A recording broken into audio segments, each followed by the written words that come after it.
Alas 7 na, ganito pa rin yung pila dito sa pagbayad ng business tax decision dito sa Makati City.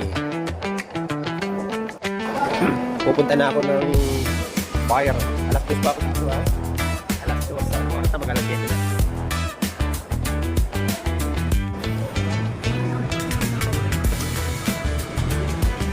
At yun, tapos na tayo sa fire. Kaya sa sanitary permit na tayo. Gabi na, alas 7 na. At ito yung Makati City Hall, di ba? Ang taas, ang laki pati. At yun, nandito na tayo sa sanitary permit. Pila na naman ulit. Pati tayo sa sanitary permit. Doon na tayo sa mismong permit. O, sipag, di ba? Ganyan tayo magtrabaho. Yung part-time natin na joyride. Mamaya na lang yun. Bahala ng Batman.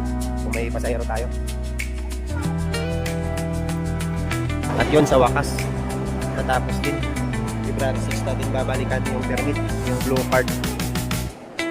Dito natin babalikan yan sa February 6. Diba? Ganyan pa rin kadami yung tao. At ako'y makakauwi na rin.